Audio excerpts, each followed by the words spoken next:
नमस्कार, वंदे मातरम न्यूज में आपका स्वागत है। आपके साथ मैं हूँ रेखा श्रीवास और खबरों की ओर आगे बढ़ने से पहले आइए नजर डालते हैं आज की हेडलाइंस पर। महर्षि वाल्मीकि आश्रम में गौरा पूजा महोत्सव का होगा आयोजन।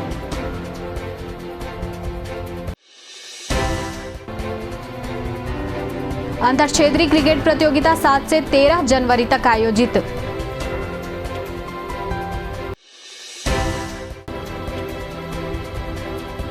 वार्ड क्रमांक 12 में विकास कार्यों का हुआ शुभारंभ।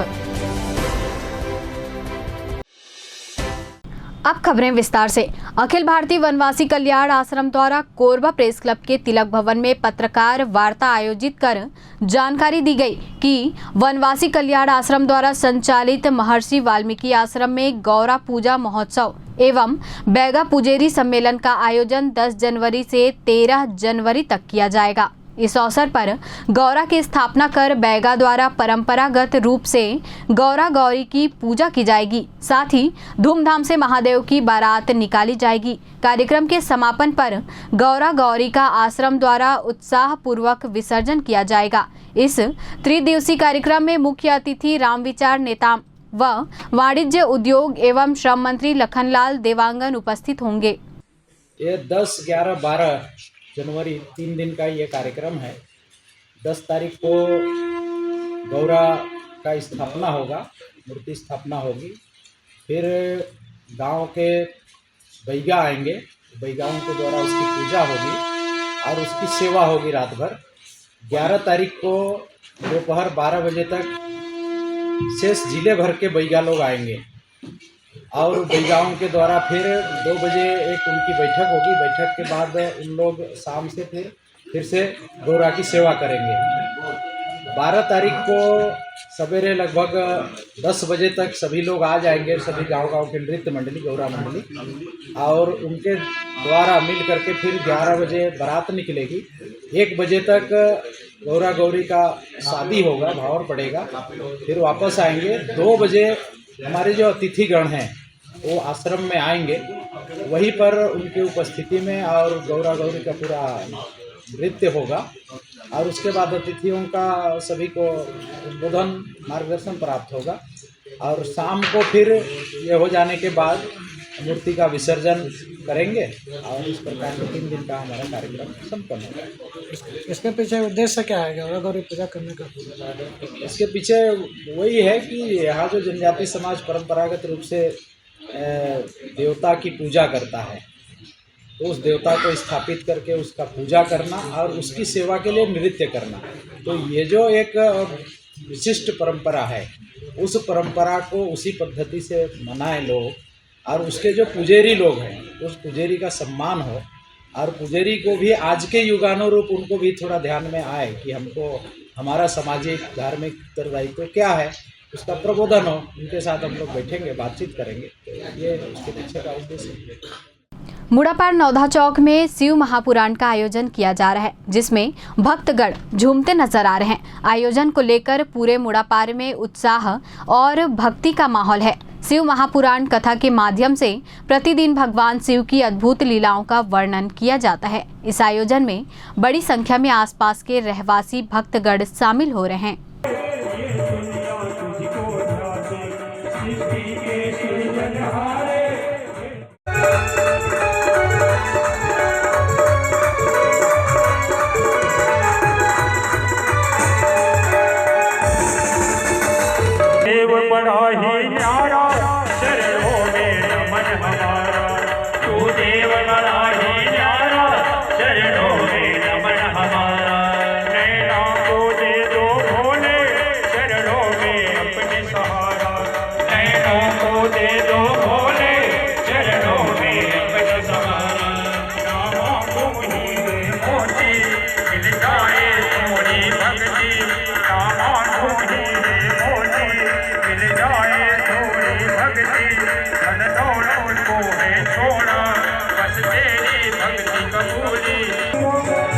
गंगा की जल को चढ़ाते हैं, उसे भगवान अपने परम पद को दे देते हैं, शिव धाम को दे देते हैं। ऐसे भोलेनाथ दयालु हैं, कृपालु हैं। कांधे पे कांवर लेके दो भक्त पैदल आते, कांधे पे कांवर लेके दो भक्त पैदल आते। बोल बम जपते हैं शिव जी को भजन सुनाते, बोल बम जपते हैं शिव जी को भजन सुनाते। मैं भाग्य लगोरा बाबा तुझको है गंगा जल की नागरिया होने तुझे चढ़ाते।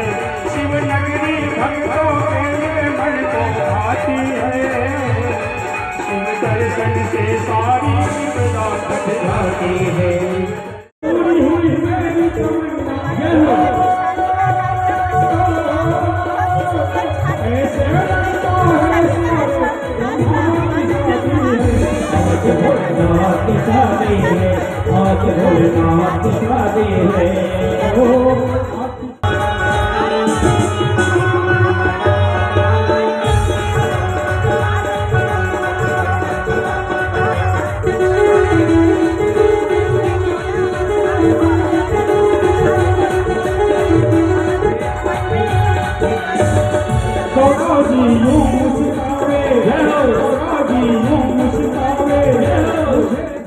छत्तीसगढ़िया सर्व समाज महासंघ के प्रदेश अध्यक्ष रमेश यदू का एक दिवसीय कोरबा आगमन हुआ। इस मौके पर घंटाघर स्थित सियान सदन में बैठक का आयोजन किया गया, जिसमें पिछड़ा वर्ग को मिलने वाले आरक्षण के मुद्दों पर चर्चा की गई। छत्तीसगढ़िया सर्व समाज के प्रदेश अध्यक्ष का कहना है कि ओबीसी वर्ग की संख्या अधिक होने के बावजूद कम आरक्षण दिया जा रहा है। इस मौके पर जिला अध्यक्ष नकुल कुमार राजवाड़े, मिलाप राम बरेठ एवं बड़ी संख्या में पिछड़ा वर्ग के लोग बैठक में शामिल हुए। शंभू सिंह ये जो है और नवनीत है, ये इन लोगों का जो विचार है वो हमारे आज यहाँ बैठक इसलिए रखा गया है कि पिछड़ा वर्ग समाज के ऊपर एक बहुत बड़ी विपत्ति आई है। उस विपत्ति में यह है कि पिछड़ा वर्ग के आरक्षण को कम कर दिया गया है। सरकार ने आज से महीना 2 महीना पहले एक घोषणा की थी, आप लोगों के माध्यम से भी आया था, कि भाई पिछड़ा वर्ग को हम 50% आरक्षण स्थानीय चुनाव में और पंचायत चुनाव में देंगे। लेकिन आज जब उसका पिटीशन आया और अभी जब आरक्षण की घोषणा हुई तो आपको पता चलेगा कि एक मिनट दिखा दो, रजिस्टर दिखा दो।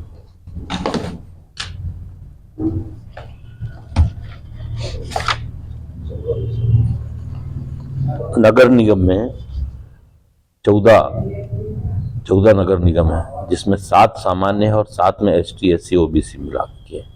उसी तरह से नगर पालिका में कुल मिला के 54 है, 54 नगर पालिका है, उसमें 27 ST SC OBC तीनों समाज को मिला और 27 जो है वो सामान्य। उसी तरह से नगर पंचायत में भी 124 है, 62 ST SC OBC है और 62 सामान्य कर दिया गया।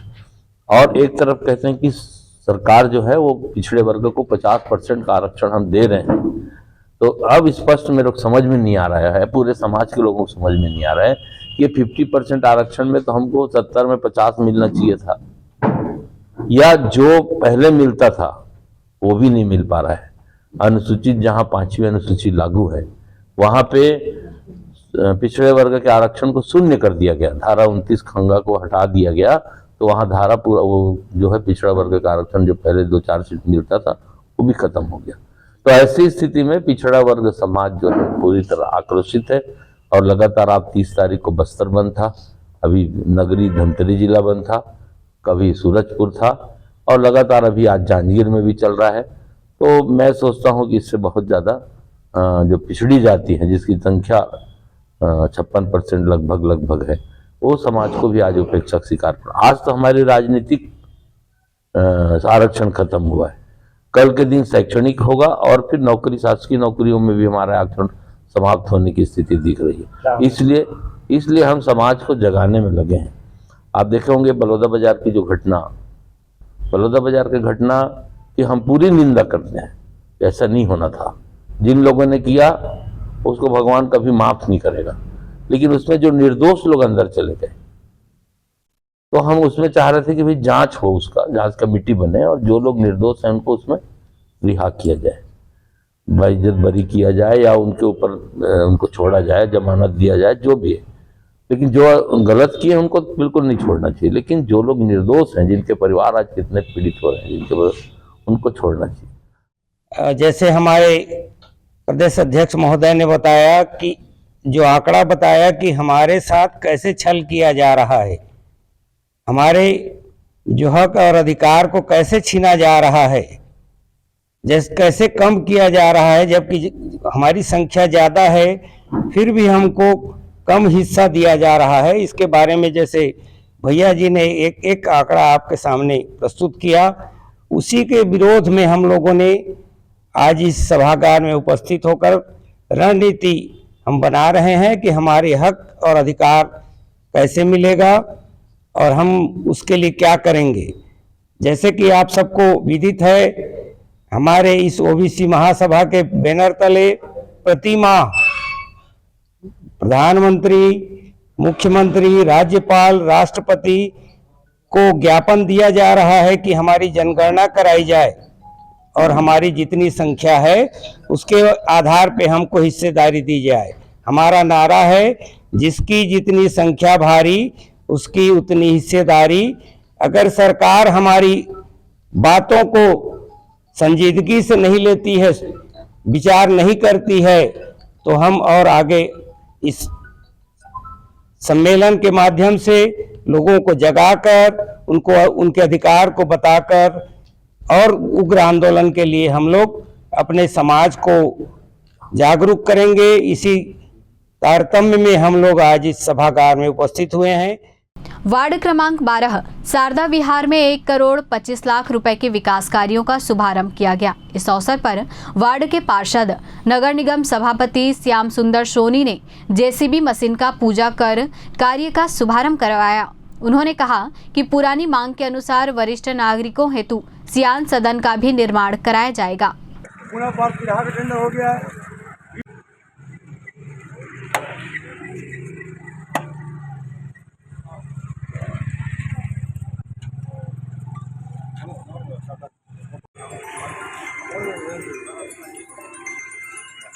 बोलो बजरंग बली की जय।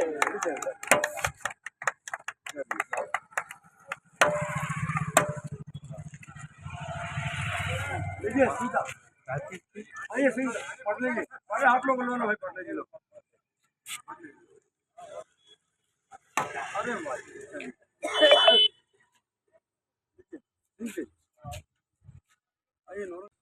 हमारे वार्ड क्रमांक 12 में आज 1.25 करोड़ के पेवर प्लेटिंग का काम शुरू किया जा रहा है। ये एमकेएफ के माध्यम से मत से काम शुरू हो रहा है, सेंट्रल गवर्नमेंट के माध्यम से।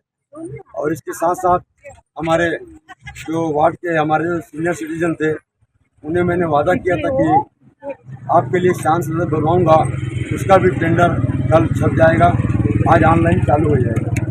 साथ ही साथ हमारे मूड़ा पार्क बिरहा में हमारे मेंढ छत्तीस सरकार समाज के नाम से एक चौराहा विकसित हुआ है, वहाँ का भी 11 लाख का काम स्वीकृत हो चुका है।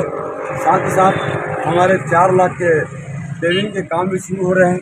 साथ ही साथ हमारे 80 लाख के नाले का निर्माण केवड़ जी के घर के पास से पानी भर जाता था, वहाँ शुरू किया जा रहा है। 10 लाख का काम जो सुरेश अग्रवाल और यादव जी रहते हैं, वहाँ बरसात में पानी भर जाता था गड्ढा होने के कारण, वहाँ का भी 20 लाख का टेंडर हो चुका है, वो भी काम शुरू होने जा रहा है। इस प्रकार मेरे कार्यकाल में लगभग 15 से 16 करोड़ के काम मेरे द्वारा किए गए हैं। मैं गुरबा के हमारे वार्ड क्रमांक 12 के सभी सीनियर सिटीजन, हमारे भाई बंधु, हमारी माताएं बहनें, सबको धन्यवाद देता हूं कि 5 साल उन्होंने जो मुझे सहयोग दिया, जो सम्मान दिया, उसका मैं सदैव भारी रहूँगा। और ये वादा करता हूँ, मैं पद में रहूँ ना रहूँ, और मैं कांग्रेस का महामंत्री प्रदेश का, हमेशा आपकी सेवा में तत्पर रहूँगा। धन्यवाद। कोरबा के बुधवारी स्थित आदिवासी शक्तिपीठ में बजट वर्किंग कमेटी और आरसेटी द्वारा स्वरोजगार हेतु जन जागरूकता शिविर चलाया गया। इसमें आरसेटी से प्रशिक्षण ले चुके प्रशिक्षणार्थी बड़ी संख्या में उपस्थित हुए। इस स्वरोजगार जन जागरूकता शिविर में सभी प्रशिक्षुओं को केंद्र एवं राज्य सरकार की विभिन्न योजनाओं और स्वरोजगार के लिए बैंक से लोन और मार्गदर्शन के लिए बताया गया। प्रशिक्षक ले चुके लोग स्वरोजगार की दिशा में आगे आएंगे और मार्गदर्शन लेकर अपना रोजगार प्रारंभ कर सकेंगे। ये लोगों के स्वरोजगार के लिए, उत्थान के लिए काम करती है। 2022 से हम लोग शुरू किए थे। 2022-23 में हम लोग लगभग, बड़ी खुशी की बात है कि हर साल ये तीसरा साल है हमारा बजट वर्किंग कमेटी। यहाँ पे यानी कि मतलब लोन मेला का आयोजन किया गया है, यानी कि बजट वर्किंग कमेटी के द्वारा और हमारे संस्था आरसीटी के द्वारा। इसमें लोन मेला यानी कि हमारे आरसीटी से जो भी यानी कि प्रशिक्षण प्राप्त कर चुके हैं उनको आमंत्रित किया गया है, ताकि उनको यानी कि स्वरोजगार के लिए लोन दिलाया जा सके। और बस उसी के ओर हमारा ये प्रयास है। बस सर, कौन एलिजिबल होता है इसका लाभ लेने? जो हमारे यहाँ से जो एक्चुअली जो ट्रेनिंग ले चुके हैं ना, उनका यानी कि फॉर्म भरते हैं और उनको लोन मुहैया कराते हैं जहाँ उनका खाता है। क्या लाभ होगा? स्वरोजगार प्रकार के ट्रेनिंग है, लेकिन यहाँ मोस्टली जो आए हुए हैं उसमें कंप्यूटराइज अकाउंटिंग वाले बच्चियाँ हैं, ड्राइविंग वाले हैं और एग्री वाले हैं। मतलब हमारे यहाँ टोटल 64 प्रकार का ट्रेनिंग है, तो उसी में से कुछ मतलब बैच के लड़के लोग यहाँ पे आए। सीएसबी फुटबॉल ग्राउंड में डॉक्टर श्यामा प्रसाद मुखर्जी ताप विद्युत गृह कोरबा द्वारा अंतर क्षेत्रीय क्रिकेट प्रतियोगिता का आयोजन 7 जनवरी से 13 जनवरी तक किया जा रहा है। इस प्रतियोगिता में विभिन्न 10 खेल क्षेत्रों से खिलाड़ी भाग ले रहे हैं। आने वाले दिनों में प्रतियोगिता का सेमीफाइनल और फाइनल मैच खेला जाएगा।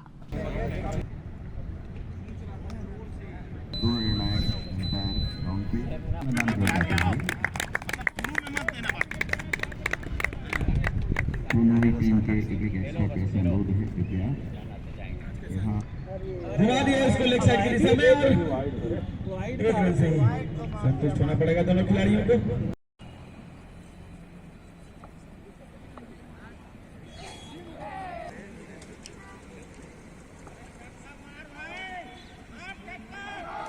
घुमाने का प्रयास था एक बड़े शॉट के लिए, लेकिन बीट गए। जैसा कि प्रत्येक वर्ष जो है छत्तीसगढ़ राज्य पावर कंपनीज का खेल कैलेंडर के हिसाब से प्रतियोगिताओं का आयोजन किया जाता है, उसी तारतम्य में Chhattisgarh state power generation company के डॉक्टर श्यामा प्रसाद मुखर्जी ताप विद्युत गृह को क्रिकेट प्रतियोगिता आयोजन की जिम्मेदारी दी गई है।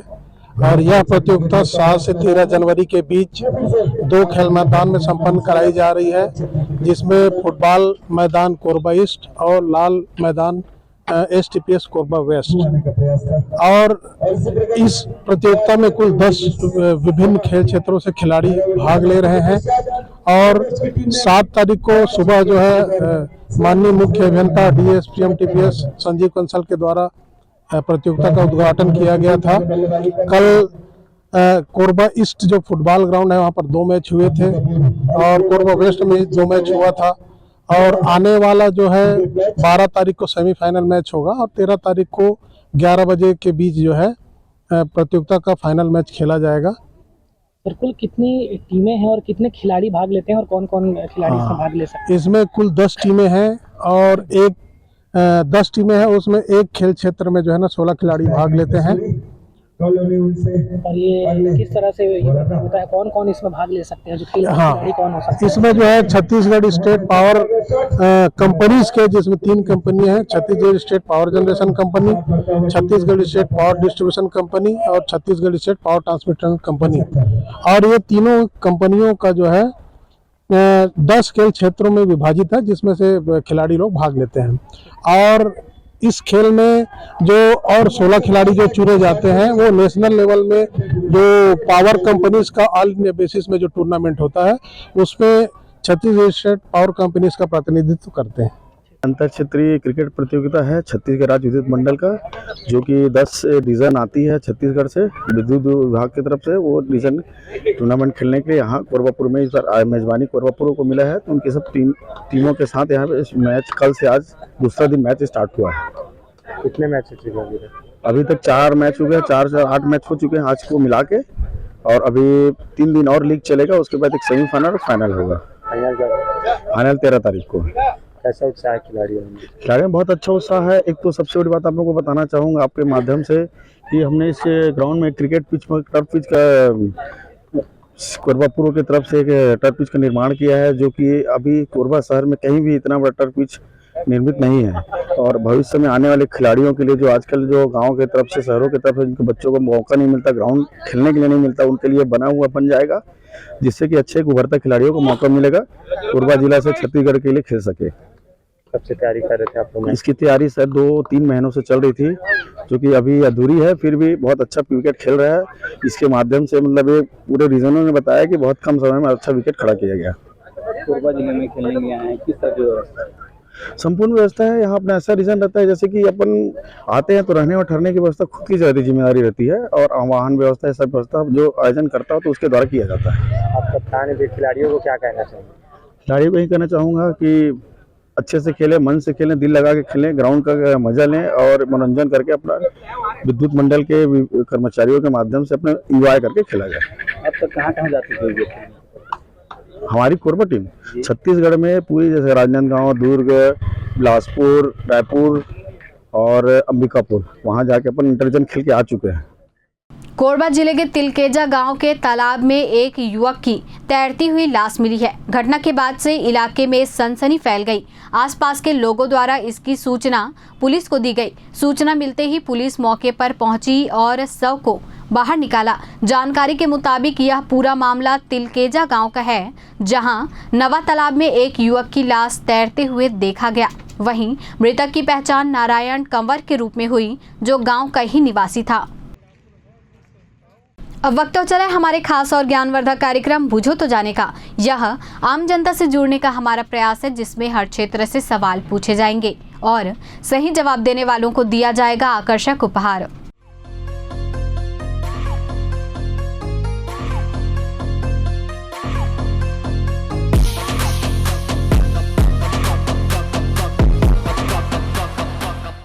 नमस्कार दर्शकों, आप सभी का स्वागत है हमारे खास कार्यक्रम बूझो तो जाने में। आज का हमारा सवाल है कि कोरबा नगर निगम में कितने वार्ड हैं। आज के हमारे विजेता को दिया जाएगा वंदे मातरम न्यूज़ की ओर से आकर्षक उपहार। तो आइए चलते हैं दर्शकों के बीच और जानते हैं आज के सवाल का जवाब। कोरबा नगर निगम में कितने वार्ड हैं? जितने वार्ड है उसको तो नहीं जानता हूँ। कोई बात नहीं, चलिए धन्यवाद। कोरबा नगर निगम में कितने वार्ड हैं? इसी कोरबा पे? हाँ, इसी कोरबा में 3 या 2। कोई बात नहीं, आप प्रयास कर रहे हो वही बहुत हमारे लिए, लेकिन आपका आंसर गलत है। कोई बात नहीं, आप अपने क्लासमेट्स को कोई संदेश देना चाहेंगे? पढ़ो लिखो बस। ओके, ठीक है, थैंक यू। आंसर क्या है? कोरबा नगर निगम में कितने वार्ड हैं? अब हम लोग तो यहाँ का है नहीं, यूपी बिहार का है। कोई बात नहीं, धन्यवाद। कोरबा नगर निगम में कितने वार्ड हैं? ये तो मेरे को मालूम नहीं है। मैं तो कोई बात नहीं। कोरबा वासी को कोई मैसेज देना चाहेंगे आप? मैं क्या मैसेज दूँ, मेरे को जानकारी है नहीं। जी बिल्कुल, ठीक है, कोई बात नहीं, धन्यवाद। कोरबा नगर निगम में कितने वार्ड हैं? 14। नहीं सर, आप प्रयास कर रहे हैं वही बहुत हमारे लिए, लेकिन नगर निगम बोल रही हैं? हाँ, नगर निगम में कितने वार्ड? अच्छा, यहाँ वार्ड पूछ रही हैं। कोरबा में शायद 34 है मैडम। अब मेरे को एग्जैक्ट नहीं मालूम है। आप सही जा रहे हैं, थोड़ा और प्रयास करें। वार्ड का तो 38 है शायद। नहीं, मेरे को आइडिया नहीं है मैडम इसका। कोई बात नहीं, आप प्रयास कर रहे हैं वही बहुत है। आप कोरबा वासी को कोई मैसेज देना चाहेंगे? जी, हेलमेट पहने और स्वच्छता रखे रहें। जी बिल्कुल, धन्यवाद। कोरबा नगर निगम में कितने वार्ड हैं? पहले तो 67 था, अभी अब बाकी मोंगरा अलग हो गया है, तो नहीं बता पाऊँ। आपको शहर बताना था? आपको शहर बताना है कि कितने, कंफर्म बताना है कि कितना? अब ये नहीं, उसमें 53। आप प्रयास कर रहे हैं वही बहुत है हमारे, लेकिन आपका आंसर गलत है। कोई बात नहीं, आप कोरबा वासियों को कोई मैसेज देना चाहेंगे? कोरबा वासियों को क्या मैसेज दूँ, ठंडी में थोड़ा बच के रहें, यही मैसेज देना चाहूँगा। जी बिल्कुल, धन्यवाद। कोरबा नगर निगम में कितने वार्ड हैं? शायद 72 है। 72? नहीं सर, आपका आंसर गलत है। कोई बात नहीं, आप कोरबा वासियों को कोई मैसेज देना चाहेंगे? ठीक है, सब स्वस्थ रहें, मस्त रहें। जी बिल्कुल, धन्यवाद। कोरबा नगर निगम में कितने वार्ड हैं? वार्ड नहीं मालूम मेरे। कोई बात नहीं, ठीक है, धन्यवाद। कोरबा नगर निगम में कितने वार्ड हैं? ये मैं नहीं बता सकता, मैं बाहर का आदमी हूँ। कोई बात नहीं, ठीक, धन्यवाद। कोरबा नगर निगम में कितने वार्ड हैं? 64। आप श्योर हैं? श्योर। आपका आंसर गलत है, कोई बात नहीं। आप कोरबा वासियों को कोई मैसेज देना चाहेंगे? नहीं, ठीक है, सब ठीक है। वैसे तो क्राइम कम कीजिए बस। ठीक, धन्यवाद। कोरबा नगर निगम में कितने वार्ड हैं? कोरबा में 67 शायद, 67 कंफर्म। आप श्योर हैं? यस। बिल्कुल सही जवाब दिया है आपने। आपका नाम क्या है? मोनिका शर्मा। आपको दिया जाता है वंदे मातरम की ओर से आकर्षक उपहार। कैसा लग रहा है जीत के? बहुत अच्छा। कोरबा वासियों को मैसेज देना चाहिए? सब कोई अपना वो गोल में ध्यान दे, अच्छा पढ़ाई लिखाई करें बस। बिल्कुल ठीक, धन्यवाद। कोरबा नगर निगम में कितने वार्ड? May be 60। 67। आप श्योर हैं? यस। बिल्कुल सही जवाब दिया है आपने। आपका नाम क्या है? प्रीति। लेकिन आज हम विजेता को आज का उपहार दे चुके हैं, तो आप कोरबा वासियों को मैसेज देना चाहेंगे? नो। कोई बात नहीं, ठीक, धन्यवाद। आज का हमारा सवाल था कोरबा नगर निगम में कितने वार्ड हैं, जिसका सही जवाब है 67। कोरबा नगर निगम में कुल 67 वार्ड हैं। आज की हमारी विजेता रही हैं मोनिका शर्मा, जिन्हें दिया गया है वंदे मातरम न्यूज़ की ओर से आकर्षक उपहार। आज के लिए बस इतना ही। कल फिर मिलते हैं एक नए सवाल और जवाब के साथ। बने रहें वंदे मातरम न्यूज़ के साथ, तब तक के लिए नमस्कार। आज के इस बुलेटिन में फिलहाल इतना ही। आप बने रहिए वंदे मातरम न्यूज़ के साथ और मुझे दीजिए इजाज़त। नमस्कार।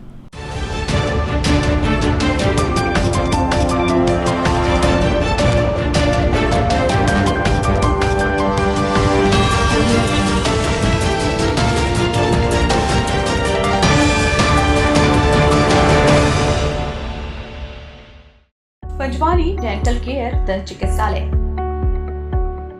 कोरबा का प्रथम स्थापित दंत चिकित्सालय। अत्याधुनिक मशीनों द्वारा दांतों की उच्च स्तरीय जांच एवं इलाज की सुविधा। सेरेमिक नकली फिक्स दांत व निकलवाने वाले दांत, फुल सेट बत्ती सी लगाने की सुविधा। टेढ़े मेढ़े बाहर निकले दांतों को ऑटोडेंटिक क्लिप द्वारा ठीक करना।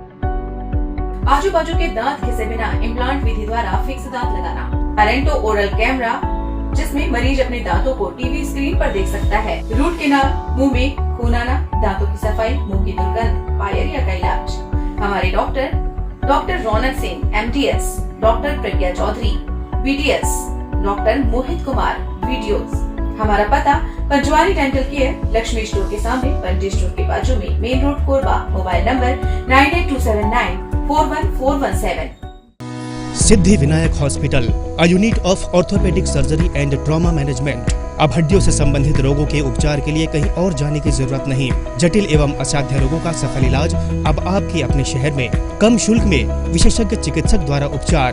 घुटने व कूल्हे के जोड़ों का प्रत्यारोपण, जटिल फ्रैक्चर एवं जोड़ों का सफल ऑपरेशन, गठियावात व जोड़ों के दर्द का उपचार, टेढ़ी मेढ़ी हड्डियों का बेहतर इलाज, हड्डियों की जन्मजात विकृतियों का उपचार। इसके अलावा OPD 1-2 की सुविधा, modern pathology lab, private semi private general ward की सुविधा, modern digital x-ray, ECG, ICU 5 बिस्तरों वाला वेंटिलेटर की सुविधा, pharmacy, OT team, waiting area, canteen की सुविधा, सर्व सुविधा युक्त गार्डन, 24 घंटे एम्बुलेंस एवं आपातकालीन सुविधाएं उपलब्ध। हमारा पता सिद्धि विनायक हॉस्पिटल, डॉक्टर शतदल नाथ, प्लॉट नंबर 52, ब्लूबर्ड स्कूल के पीछे, कोसाबाड़ी, कोरबा। मोबाइल नंबर 9930000683 और 8770020185।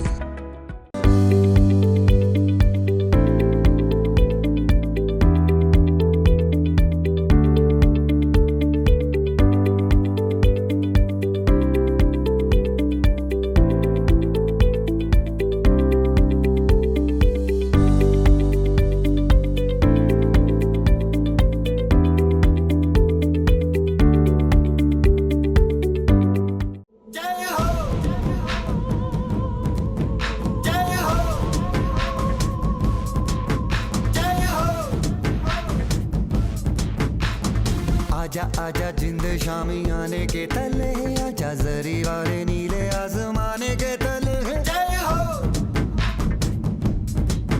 जय हो। आजा आजा जिंद शामी आने के तले, आजा जरी वाले